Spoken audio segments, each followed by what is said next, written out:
Hi, welcome to Amazon Summer School. I am Ahmad Sanin, and I am an applied scientist here at Central Machine Learning team at Amazon. So in this session, we'll be covering the third part of sequence learning. So here, so far, we have learned about some text representations, some encoder-decoder models, self-attentions, etc. So here, we will see where all of these concepts come together. So we'll be covering some of the architectures like transformer models, BERT, etc. So we have seen before, so the first step whenever we get a text access as an input is converting it into tokens. So the question comes so how do we turn a raw text into these tokens, like into these integers, so that a neural network can consume? So what is that thought process we should be having? What type of tokenizations which we'll be using? So that intuition behind uh, these different steps is what we will be looking at in this particular part of the session. Now, let's assume, so here we understood that the model sees numbers and not text. Now, as I was saying, the important question we should be asking is, how will we split a sentence into some sets of numbers? So first thing comes in our mind is, say I have a sentence. Let's split based on the spaces between. So here the sentence is the cat sat. So how will I split? I'll say like the is a token, cat is another token, sat is another token. So now based on that, I'll do the split. So here I have 3 tokens. Now, so this is a very obvious way of splitting, right? But the question is it the best way of splitting it? So are we going to face any challenges if we split our words, our sentence based on spaces? Now, I have pasted a few questions here. So each of the questions, when we go through, just take some time to think through, like, hey, is it a challenge? Or should we come up with a different method, or whatever method we are having so far, is it going to solve it? So the first question is so what happens when a word shows up that wasn't in the training data? So we have never seen that word. A new word was invented, or a product name or something else is coming. Now what will we do? Like, which token will we giving? So if we split on spaces, it's like whatever word is gonna come, we are expecting us to know it way beforehand, so that we will predefine tokens for each of these, right? Now, let's come back and see this scenario where we haven't seen that word at all. Then what will be the token for that? Yeah. So if the vocabulary have never seen a word, always, every time we can give an unknown token. So there will be a special token, we fix it for unknown words. So this is called out of vocabulary words. Now, what happens, like a new name comes, a product or code or different slang coming, there will be lots of unknown words. Is it a good thing to do? Because our language need to understand, even when an unknown word comes, should not be like always unknown, right? It should get some sense of this word. Now, what is the next problem which can happen? What about a small typing? See, when I type, I make tons of typing mistakes. So what about these small typing errors? Then in that case, uh, what uh, what should be the token for that? So let's say I have, instead of playing, I write, uh, it looks playing, but there I made a small typing error here. So in this case, are we expecting you to put an unknown token here, or somehow our model should be able to understand, a, this is a typing mistake, right? So this is another issue. Now, the other issue is, what if the vocabulary size is too huge? So if you take all the words in English and every other language possible, you have all the possible slangs, etc. So we'll be having a very huge vocabulary size, which we won't be able to keep track of. That might increase some of our computations. Now, see, we understood what all are the some of the problems which we might be facing if we use space as a split. Now, what is the next very intuitive solution? I can take character wise, right? So that is a next thing which is space is not working. Let's say I take character wise. For example, I have a word playing. I'll say each of these letters like P, L, A, each of these I can consider as a token. Now here, what will happen? See, one issue is solved. Like even if we make a spelling mistake or even a new word comes, this is going to take care of it, right? But what is the problem with this is, see, even just this playing one word, it's what like one, two, it's seven, no, it's eight, or no, not eight, seven tokens, right?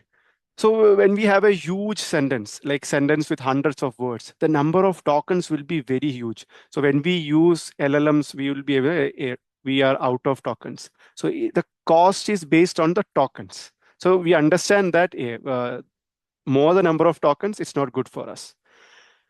Now, you see here, due to this, we'll be getting order of n square computations. So our computations will go exponentially. So which is not something which we want. Right. The other thing is the probability when we make a prediction. See, just P don't have a meaning associated to it. When playing comes, that's when the entire meaning comes. So the probability of what word we are predicting, instead of word, like if we are predicting a single character, that probability loses inherent meaning. Right. And it's also difficult to figure out the long range dependencies. So even this method doesn't work. Then what is something which comes in between? So we told us splitting with spaces, keeping the words as it is. There are problems. Now splitting character-wise, we have problems. Now, what is the next solution which might be coming into your mind? Why don't we do a subword tokenization? So instead of making each character a token or keeping the entire word a token, why don't we group characters? Let's say I can say that play as one token and ing as one token. So this is called a subword tokenization. So instead of keeping the entire word, we grew the most common occurring words, like frequent words says together, and rare words are split into pieces. Right. Now the question comes: is it solving all our problems, which we have seen before? When a spelling, so here you can see the playing, how we are going to split, etc. We are going to see it in the future slides. But just assume like I'm splitting like this. So playing, I can split like this. Tokenization, I can split it in this way, or this GX, GZ, like some random word. In this case, it will split into tokens. So when a new word comes, it will be able to split. When a spelling mistake is there, it will be able to split. So all our problems are solved. And even the number of tokens, like, so we don't need to know the entire words in the vocabulary because we are grouping things into together, right? So the number of tokens or the vocabulary, not the tokens, the vocabulary size will come down. At the same time, the token number of token size also coming down compared to our character wise split. Now we can use different methods to split a sentence into subword tokens. So there are methods like byte pair encoding, word piece, and unigram. So we'll be seeing each one of these and how it's splitting the words into two subwords.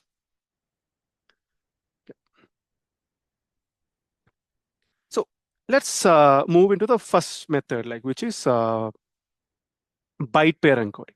So how it's done. So let's see here. Now let's assume. So let's see this with a example. So it will be easy for us to understand what is really happening in byte pair encoding. So the example which we are taking here is, I'm saying that I have, so there is lots of sentences. So I have a big corpus of training data. So in which I'm just taking a hypothetical example for easy understanding and easy visualization. I have this term hug 10 times, bug 5 times, pun 12 times, and bun 4 times, and hugs 5 times. So this is These are the distribution of some words in it. Now, using this, I'm going to demonstrate how this byte pair encoding is done. Now, and then with the same logic, you can extend to n number of words, right? So here, let's see. Yeah. So if you see here, so the current split, what is happening? We have H, U, G. We have not combined everything. We have kept everything character wise. Now, let's see how many characters we can combine. Even if you take this UG pair, right? So UG, you can see that this U plus G, there is 20 times occurring. 10 from here, 5 from here, and another 5 from here, 20 times. Similarly, each of these pair, their counts has been given here. Now, logically, the first uh, characters which we combine together is U and G. So what we will do, instead of keeping this U and G two separate character tokens, we combine it and say it as a single token, right? So this is what we did. So all UG, I combined it and kept it as a single token. Rest all are kept as it is. Now I'm looking at the second pair. Now I can see that this U plus N is coming 16 times and H plus UG is 15 times. So next logical decision is I'll combine this U plus N. So what I'll do, I'll go ahead and I'll combine this U plus N. So this UG is combined before, UN is combined now, yeah, and rest all are kept as it is. Now we will keep merging till we reach a state there where we don't have a very frequent occurring pairs. So this is the byte pair encoding. Like we find these pairs and we will look at the frequencies and we will decide whether to merge them or not. Now let's see, let's complete the sequence anyway. So next merge we go, I got hug is the something which merge because that's coming 15 times. Then P plus UN. So similarly, if we keep merging everything, at the end, we will get that entire space-based tokenization we had, right? The entire word. We'll be getting that. So what we'll be interested in is that intermediate stage where we take care of almost all the frequent occurring pairs. I hope it's clear now. What is byte pair encoding? It's clear. Now let's move to the next section. Yeah. So this is one example. As we can keep giving any word, and based on the previous tokens, it will be bringing us tokens. I hope it's clear. So we don't need to spend much time here. Let's move into the next session. Yeah. Now we'll be looking at this word piece. How this particular tokenization is done. Right. Now in the previous case, we looked at the total number of times these two characters are coming together. But whereas in the word piece, what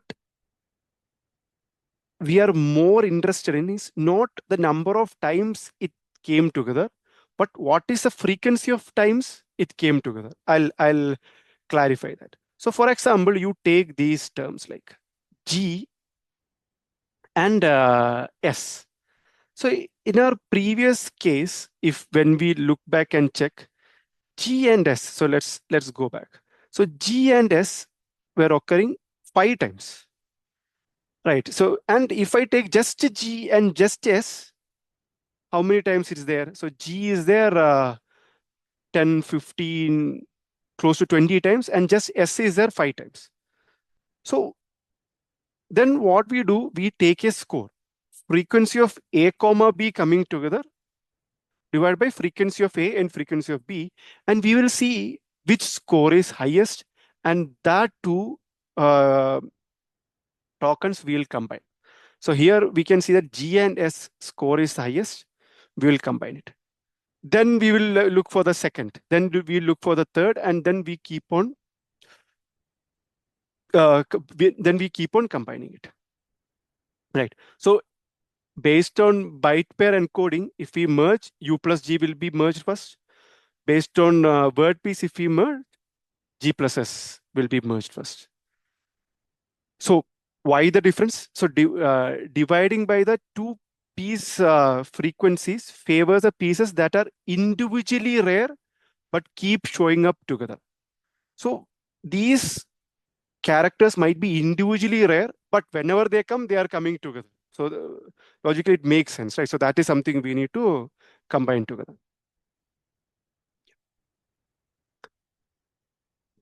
Now let's see the last unigram sentence piece, right? So here, what we are doing is, so every word in the vocabulary carries a probability. Now, to tokenize a word, what does the model do? The model look at all the ways it could be split and keeps the one with the highest combined probability.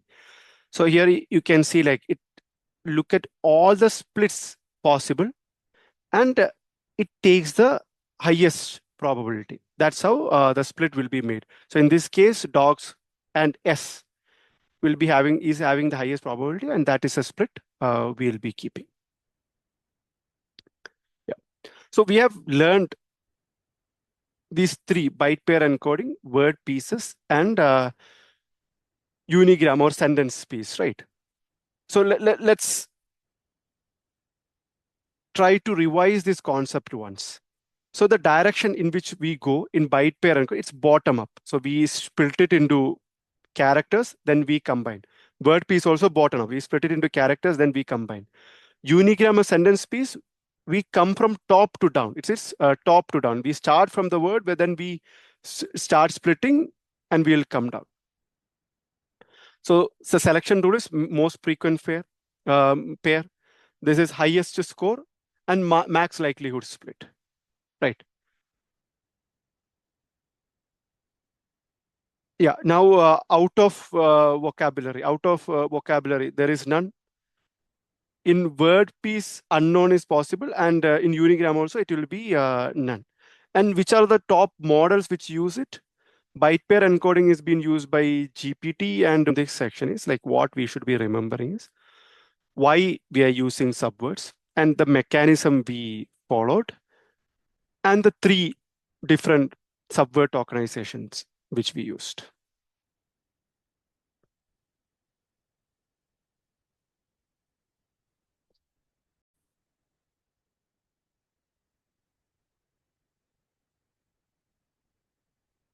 Now, let's move into the transformer architecture. So we have already seen attention. What is self-attention in the previous session? But again, we will try to visualize this once more for the complete understanding. Right. So this is a high-level overview which you are seeing here. So we will go into details inside each modules in the upcoming slide. But in high level, a sentence will be coming. We'll be converting it into embeddings. Then there will be also positional embeddings. Then all of these will go through our transformer blocks. Then we'll be having a softmax at the end, and we'll be predicting the next word. So this is what that entire transformer architecture is doing. So we will see each of these components in detail. Right. So this is also a bird's eye view. We are not going very deep into each of the concept, which we will do in the later slide, but let's have a bird's eye view first. So this sentence is coming, the cat sat. First, I'm tokenizing. So here we are not using any byte pair tokenization or something, or maybe this is how it happens when we do a byte pair tokenization. But here, just assume we are just doing a space by split. So the cat sat, we are taking the cat and sat. So once we have these tokens, we convert it into embeddings. So the first row you are seeing is the embedding for then the second is for cat, and the third is for sat. So here the embedding dimension is 4, just for easy visualization. Then we need a positional encoding. So what is exactly a positional encoding? We'll come on a later stage. But here, this is to understand like which position the word is, like which position the is coming, or which position the SAT is there. So we have this positional embedding. This is a positional embedding, and we'll add this token embedding with the positional embedding, and we get the final embedding, which we are going to pass it to our transformer block. Now we have a transformer block with lots of things happening. Like there is this residual connection is there, feed forward layer is there, there is a multi-head attention layer. There are lots of things happening inside it. So and there can be n such transformer blocks. So once we get the output from it, we take a logic softmax, and here we'll be getting what is the distribution of probability of the next word, which we can predict, and based on we'll be choosing what is going to be the next word. Now we will see this entire architecture in pieces. So to get a complete understanding, it's always good to understand the dimensions of each matrix or what are these terms means. So here n means the number of tokens in the sequence. So in that sequence, what is the number of tokens which we are passing? It can be 10, 20, anything. So that is n. And D is the size of each token vector. So each token, that embedding size is what we call D. And H is number of attention heads. So here we have seen, like when we were going through the self-attention module, you might have seen how multi-head attention, self-attention works. So here, how many heads are there? That is represented by H. Now DK, this is size of each head. So total size should be D. So if H head is there, especially the size of each head will be D by H. Now DFF, this is feed forward layer, like there will be hidden fully connected layer, right? So what is the dimension of that? That is DFF, D fully connected. Then N, like how many transformer blocks are stacked together. So it can be multiple transformer blocks stacked together. So how many such transformer blocks are stacked together? Then V, it's a vocabulary size. Right. Now, so here, this is our running example. So the cat sat, we have this matrix created. So here n is 3, like a number of tokens in this sequence is 3. So we have 3, and the dimension is d. So this is d, 4. So d is 4 and n is 3. And in the example we are going to show what I'm expecting, h should be 2, h will be 2, like there will be 2 heads, and dk is 2, dff is 8, and n is 6. Yeah.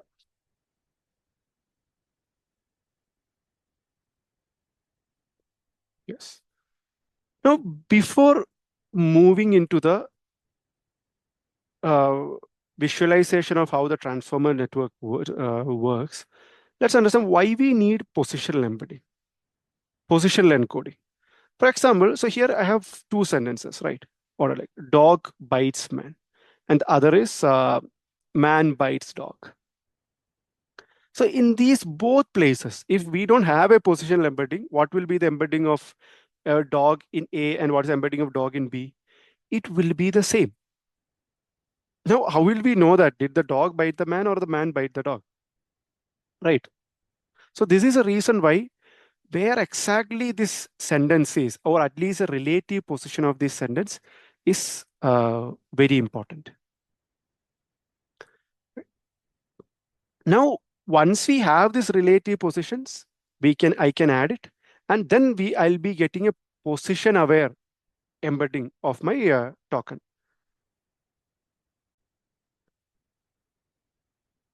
Now, let's see different types of positional encoding. So here, what we want to do is we need to capture the position of that particular token. So there are mainly two types, like which is absolute and relative. So let's look at the absolute one. So one of the common positional embedding people use is, one is this sinusoidal positional embedding. So where, let's say we have D dimension, and each of these, like assume that this position is 0, position 1, position 2, etc. So this 2i will be even positions, and 2i plus 1 will be the odd positions. So we define these positions with respect to this sine and this cos equation. So this is which position the word is, and by power 10,000 power 2i by d. So this will give us the positional sinusoidal positional embedding. And here you can see, like, when I change this position. So when I change this position, how this is changing, like, so if the dimension is low, like when the dimension is 0, it moves faster. And when the dimension increases, it moves slower. Now, the other type of absolute position encoding is we don't define, like, here, like sine or cos, we don't define these things. Rather, we let the model learn. So we start with some random weights and we let the model learn these embeddings. So in this way, we are saying that based on the sentences, based on the meaning with large corpus of data, we let the model learn this positional embeddings. That is another way. Then there is relative positional embedding. So far we have seen absolute positional embedding. Like whatever be the sentence or whatever be the word, that first position will be having one particular embedding, second position will be having another embedding, third position having another embedding, etc. Now the relative is, see, we are not worried about the absolute positions. Rather, we are worried about the relative positions. From word A to the word B, what is the relative position is. Then based on that, we formulate a position embedding. Now, some of the latest positional embeddings are this rope and alibi. So here, one thing we all need to think is that, see, embedding has its own meaning. So word embeddings has its own meaning, right? So embedding of a word means something. Now, the moment I add something to it, there's a possibility that that meaning might be lost. So even though we are saying that this is position infused embedding, but the real word meaning might be lost. So instead of adding positional embedding to the real embedding itself, can we bring some intuitive way of adding this positional embedding? So there is one method called this rotatory positional embedding. So here, what they are doing is they bring this rotation in the query and key metrics. And then we have this alibi. So here, what it does is based on the position, it does a scaling, the strengthening. There will be a learn parameter which strengthens these vectors based on the positioning. So in both these methods, what we are trying to do is we are not adding a positional embedding along with the word embeddings. Yeah. So now this positional embedding is clear. Now let's move into this transformer architecture itself. So in the transformer block, let's say we have this embedding and positional embedding. And when we move to this transformer architecture, we have this multi-head attention layer, layer normalization layer, feed forward layer, and some of these layers are connected by residual networks. We will see these things in action now. So before seeing the example, let's understand like how just a high level overview on self attentions. We have already seen it, but let's say recap of that concept. So given a vector array in embedding, we do a multiplication of then embedding with this query key and value vector, and the attention score is calculated based on this particular equation, right? Now we will see all these things. So don't worry about this multiplication and how these happening. We will see a example based on real matrix multiplications. Now let's look at an example, like how starting from an input, how this attention mechanism happens, like how different stages of this transformer layer. So here you can see like we are starting with this sentence, the cat sat. And the dimension we are having is, now we have n is equal to 3 and the dimension of each embedding is 4. So here we are taking, this is for each of these word, the row represents that particular embedding. Now let's go to the next step. So the next step is whatever this input is, we multiply with query, key, and value metrics. So here our number of heads we are assuming is 2. So this is one head multiplication happening, and at the end we assume that there is another head is also there, and we concatenate. So here first multiplication happened with the query matrix, then with the key matrix, then with the value matrix. So once we have this query, key, and value matrices, what we will do is we need to do query dot key transpose. So this is whatever query we had, we are multiplying with the key transpose, and we are getting the row scores. So once we have the scores, see one thing we need to do, we need to scale it down. So we divide the scores by root of dimensions, and the reason we are doing is otherwise the variance will be too high. Like so, we need to bring it down in that 0 to 1 range. So that's the reason why we are dividing it by root of dimensions. Yeah. And once we have that scaled scores, we need to take softmax of that scaled score. Then we'll be getting this attention scores. So we took a softmax. So each row wise, we'll be taking a softmax. Yeah. Now, once we have this attention, what we will do, we'll multiply with the value matrix which we had before. Then we will get our final output, right? So this is the attention. This is the output from that attention layer. After final multiplication with the value matrix. Now what? Like, see, once we have this is for a single head, right? So similarly, we will be getting for other heads too. In our case, we have two heads. So if you see, like we have two heads, so we got output from both the heads. We'll concatenate those output, and then there is a projection matrix with which we'll multiply. Even these projection weights are learned, which will multiply. We will get our final output. Right. Now, once that attention layer is done, what we will do here is I have shown you, right? There is this residual layers, like so from that input we will again add it to this output. So that is this residual connections happening. That post residual layer we will have a normalization layer, right? Yeah.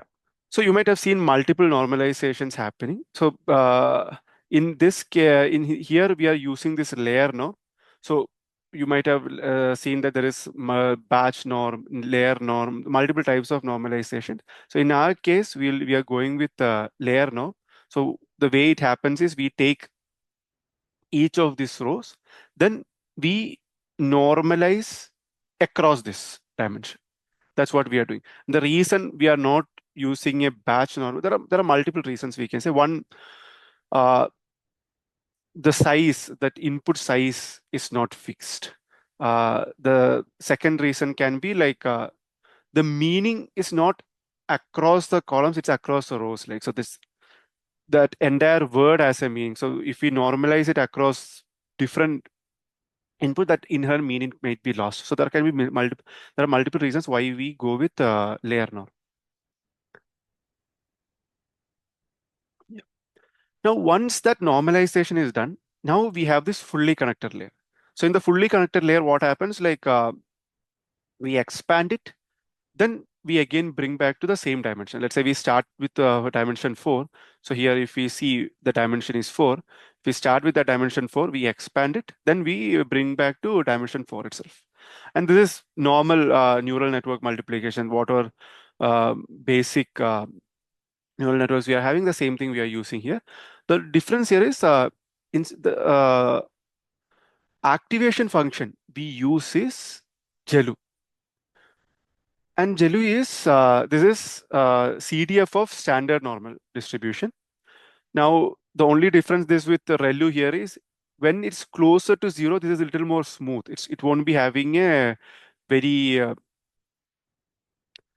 strict boundary. So it will be little more smooth. Like, so towards the end, like when X gets larger, it behaves like ReLU only. But when it is closer to zero, it won't directly go to zero. Rather, it's smooth, like it's slowly transition to zero.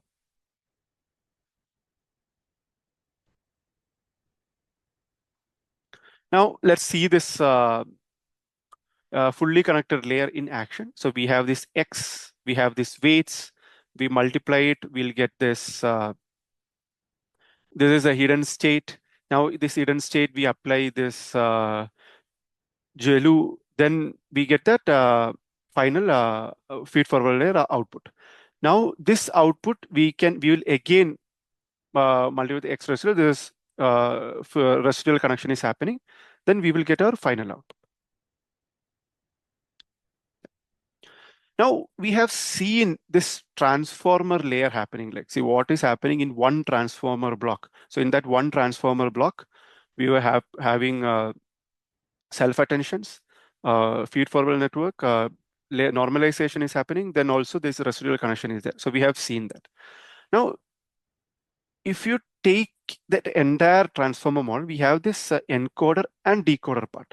Now, what is the difference? So both has this transformer blocks.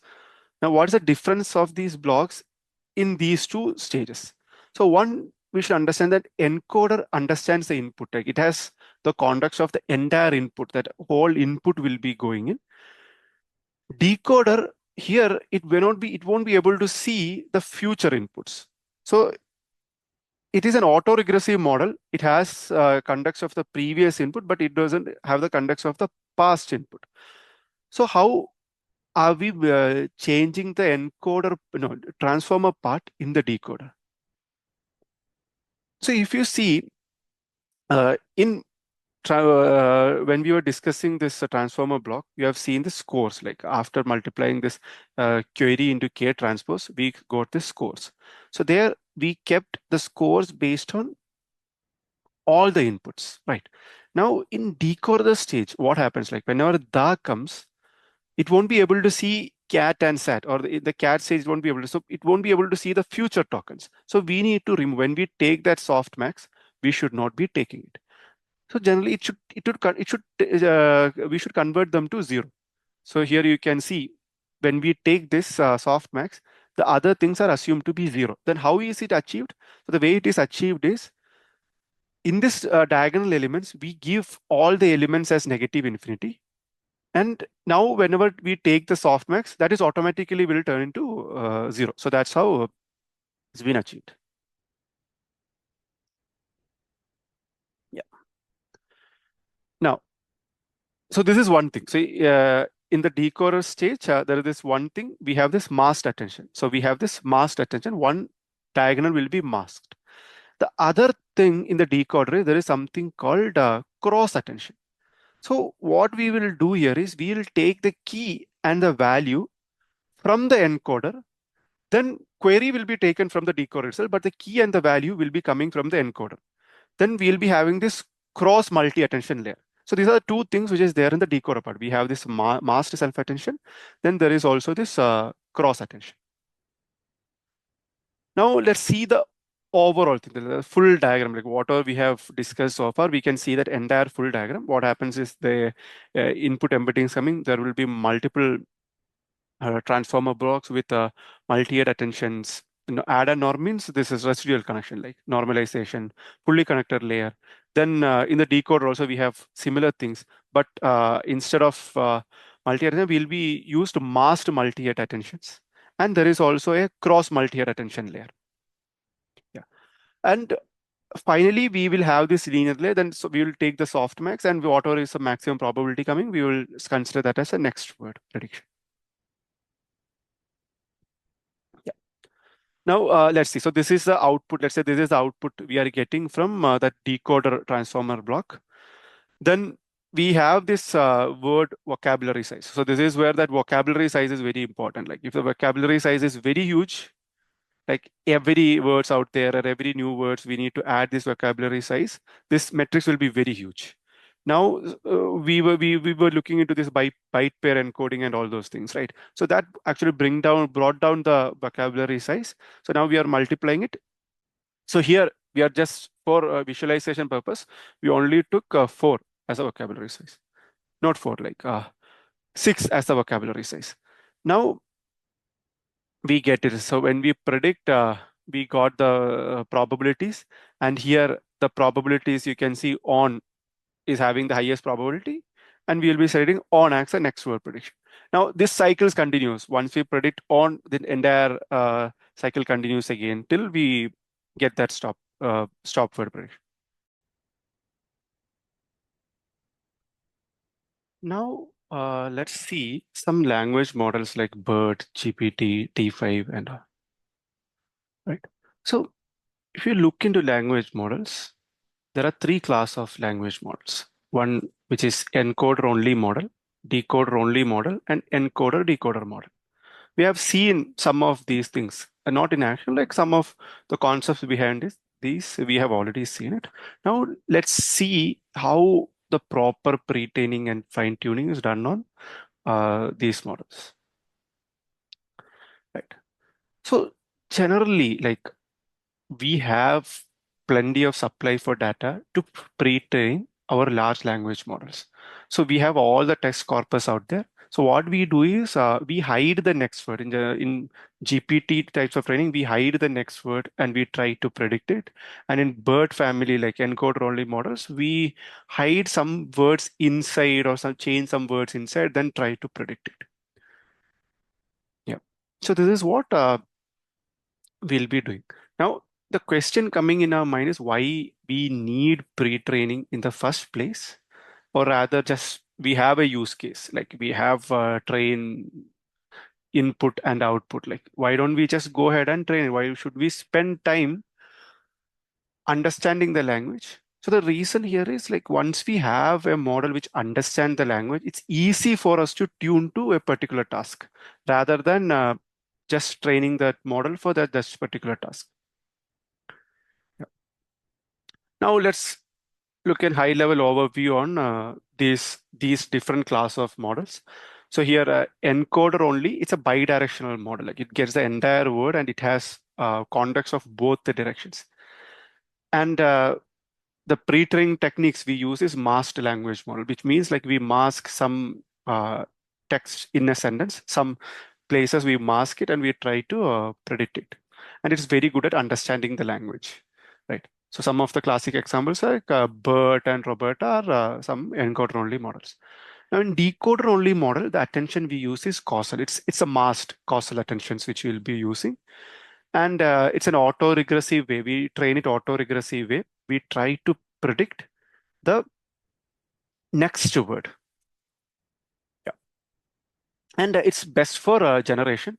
The examples are GPT, Llama, and all. Now we have encoder decoder model. It has both. Like it understands the bidirectional attention and the causal masked attention is there, and it's generally used for denoising. It's best for sequence to sequence transformations, and the models are T5 and BART. Right. Now let's go deep into just the encoder only model. We'll take BERT in this case, right? So it's bidirectional. So every token mixes with token on its left and its right. So each token vector is rich with context. So what BERT does is BERT produces representation and it does not generate text. So it produces a representation. Whatever input we give, it produces a representation of that input, right? Now, as I told you, it has the entire context, right? It's bidirectional. Now the question comes is, if it is bidirectional, when we are giving the input, it already knows the entire what is there in left and what is there in right. Now, how are we even training BERT, right? We will see that. So BERT, the input, what we do here is, so we have this input. So we'll be taking, let's say we are taking two sentences, two parts of the sentence. And we'll start with one CLX vector and there is this separation token. So CLS gives a summary of this entire thing. So CLS token embedding has a summary of this entire sentence which we are giving, and separation is to separate two sentences. So there will be token embedding, then segment embedding. Like, is it part of segment A or segment B?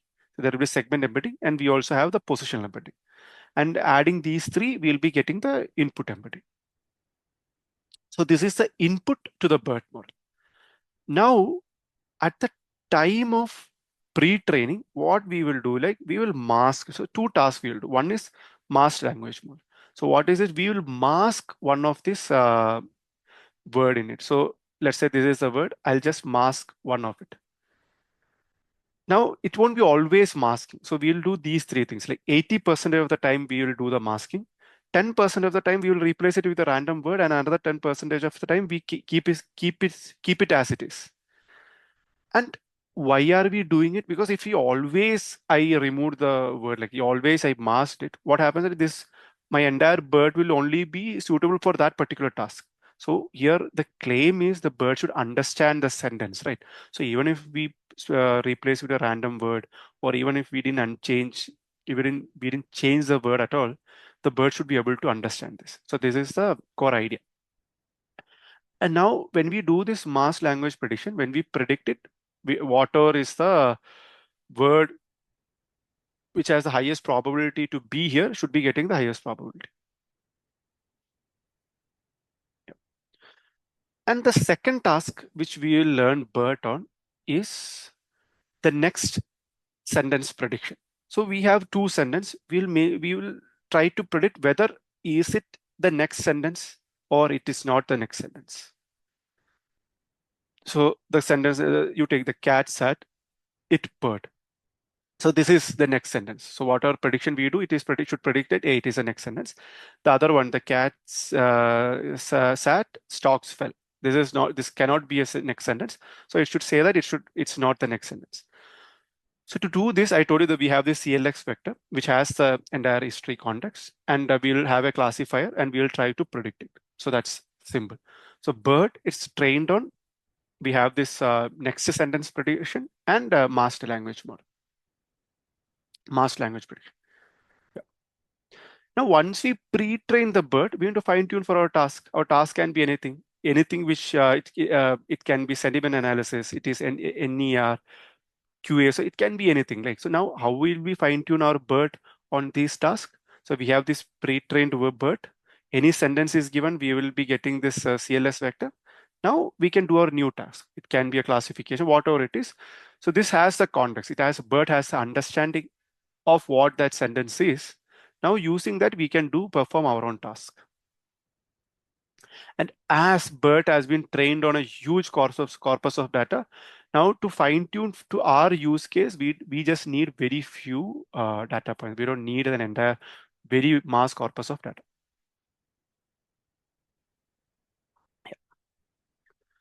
Now we are moving into decoder only models.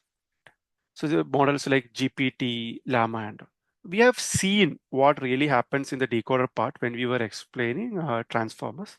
So similar to it, just understand we'll be giving some way what is the current state of the sentence, and we need to find the next token. So that's all what we are doing in GPT, right? So here we'll be using this causal masked attention, which we have already seen.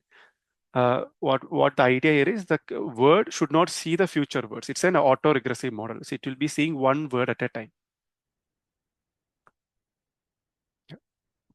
And given these inputs, so what we are trying to predict here is given all these inputs like x1 to xn, these are, let's say these are n tokens, I need to find the next token. So that is what this GPT or a decoder only model does. Now, how we are doing it, let's see. So again, I'm giving you an overview on what it's happening here. So we start with the input, we multiply with the query key value vectors, then we scale it down, then we take softmax. Before taking we'll be using causal. So before taking softmax, we'll replace it with the negative infinities, right? We have seen it. We know why we are doing it. And once we take and we do the softmax, and after taking the softmax, we multiply with the value vector, we'll get the output. If it is multiple heads, we'll take multiple heads and we will concatenate, and projection matrix, we'll multiply with the projection matrix, right? And uh, yeah, and once this is done, we'll be having this feed forward network and all those things. And let's assume we got that final layer. Now, what are we going to do to that final layer? How are we going to predict what is the next word? That's what we are going to see. Yeah. So here, this H, there's an output from our transformer block. So what we will do, we to get the logics, we multiply with word vocab. Then to that logic vector, we will do this softmax. So this will give us the probabilities of each word occurring. Now here you can see, right? So once when we are looking at it, on is having the highest probability. Now whenever we take a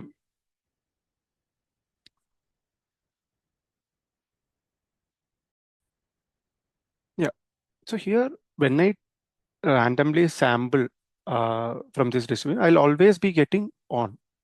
Right? Now, is that what we really want? Like, so is it should be a very deterministic prediction every time, or do we need varieties of predictions? So this is where the concept like temperature, top K and top P comes. So to this logic, we make few changes, and while sampling also we make few changes so that we end up getting diverse answers. So here, what by temperature we mean is whenever we are doing this exponential in that softmax, we divide this logic by a temperature T. And when the temperature changes, so here you can see when the temperature changes, so before when the temperature was zero point 0.5, like this is how you are seeing that mat has the highest probability. Right. Now when I change this, what is happening? Everything like rug, sofa, floor, these things are also getting more probability. So this is what happens in when we change the temperature. Now, when we sample it, there's also possibility it is not just mat, even rug can be picked up because there is no much difference between their probabilities. Now here, see, when we do this, what can be the other problem happens? There might be words which should not be coming there, will be getting huge probabilities, right? So which we don't want, right? So here table is afterwards there might be other words which won't fit into a sentence. So in those cases, what will we do? So that is there is when this top K comes. So what we will say that we will only look at the top 10 words or top 30 words. That's all. We don't need to worry about any other words. Then we have this top P. Here, I'll give another constraint like that cumulative probability should be of a threshold. For example, if I give the cumulative probability of 0.5 or give it a 0.55, then what happens? Only these two words will be taken. So the moment you take these two words, it's already close 0.5. Then we will take that from these two words, we'll do the sampling. So this is how the combination of this temperature top K and top P works.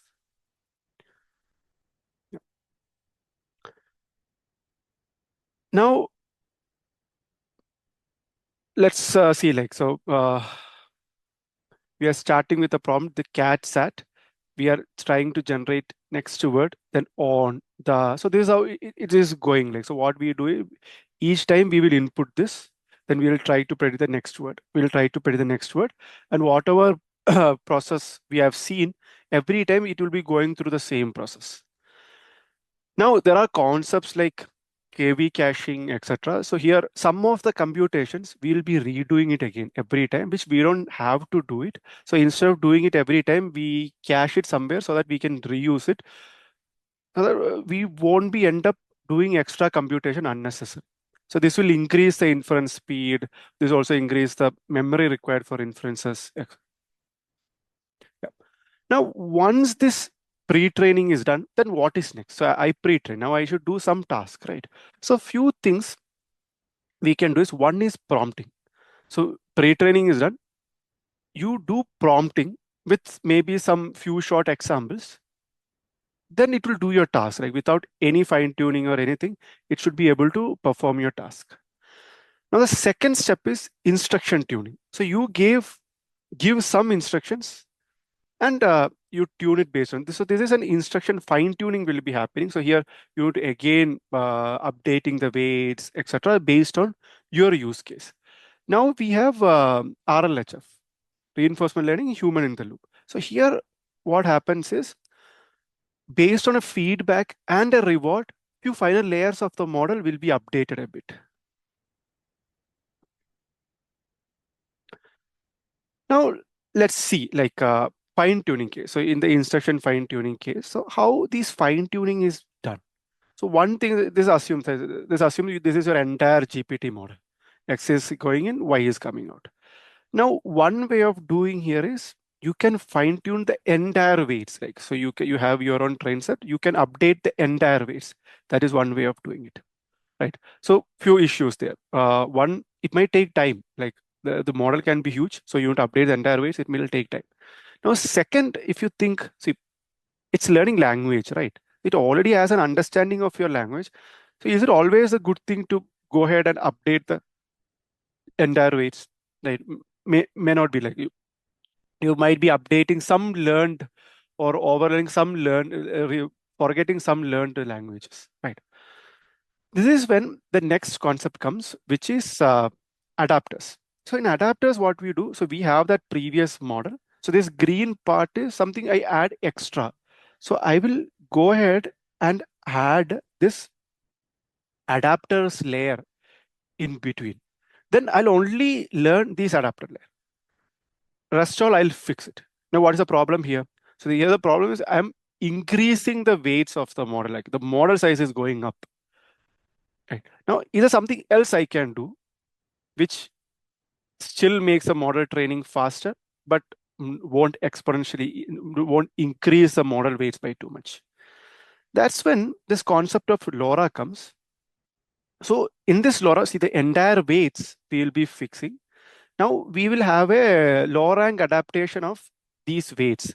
So here, if you see the entire weights, the model size will be very huge. When we do a low rank approximation, that's a very smaller, very smaller size. Then we will just learn these weights. And here, other idea here is like as the model weights are fixed and we are only keeping these weights, so we can have the root model same for multiple applications. We just have to update this A and B and store this A and B metric somewhere for each of these applications. Now we have this Q LoRa. So it's just a condensed version of LoRa.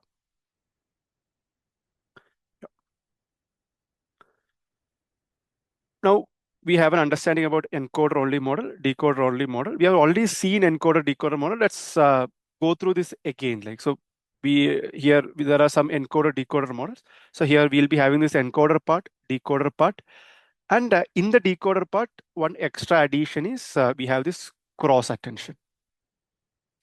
That's all. Yeah, rest all process remains the same.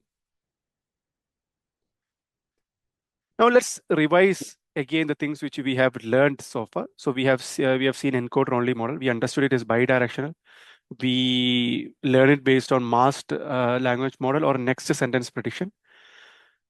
Then post that we fine tune the head for our own use cases. And the best is understanding the examples of Bert and Roberta. Then we have this decoder only model, which has masked causal attention. And here the task is we try to predict the next token.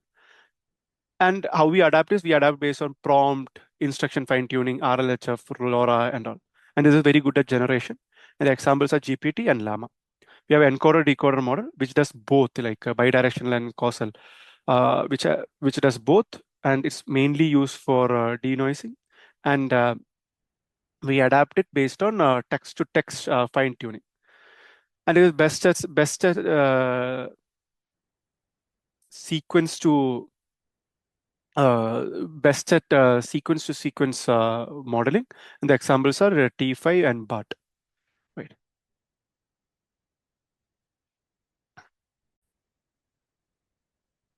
So now we are at the final part of this sequence learning module. So here we are just looking at a toy example, like what we have learned so far. Some of the few of the concepts in action. So in this particular session, I just want you to show what difference it makes with and without pre-training a model. Like if we are fine-tuning a pre-trained model or tuning a model from scratch, how will the performance be different? So here, for that example, we are taking this open source data, which is called Amazon Polarity. So here, it's customer reviews are there, and Amazon product reviews are there. We just need to label positive or negative on these reviews. It's a simple classification problem. So first step, like as you know, we will be loading the data and seeing the some exploration on the data. So here you can see it's pretty much a balanced data. So negative samples and positive samples are almost the same. And we can also see the review length, like what are the number of words per review. Right. So as the class is balanced, we don't need to do any class imbalance techniques. So we can go ahead and build the model. Now we need to do tokenization. So right now, as we are using pre-trained model, so whatever model they use to pre-train, will be sticking with the same tokenization. Now we are doing so. We are not doing here some hyperparameter tuning or something. So the objective of this session is not to show all these things. Rather, we'll just see what is going to happen with the same hyperparameter, etc. What is going to happen in a pre-trained fine-tuning a pre-trained model and training a model from scratch. Yeah. So here, if you see, like in the first session, when I am fine-tuning a model with random weights, like it's not a pre-trained weights. So this is how the performance, like each epoch, you can see the performance starts from 0.52, second epoch, the 0.74. We will see the same for with pre-training also.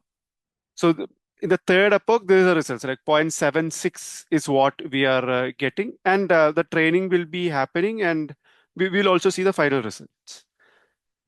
Now, when we look at that fine-tuning of the model with pre-trained weights, you can see the first epoch itself gave 0.88 results. 0.88 percentage as the, no, it's 88 percentage as the accuracy. So here you can see the difference, right? The moment we used a pre-trained model, which already has an understanding of the language, we just need a single, very fewer epoch. With this particular use case, it happened in one epoch, but there might be some other use case where you might need to train it for few epochs. But compared to training from scratch, you only need very fewer epochs. And even after complete training, you may not be able to reach as good of accuracy as fine-tuning a pre-trained model.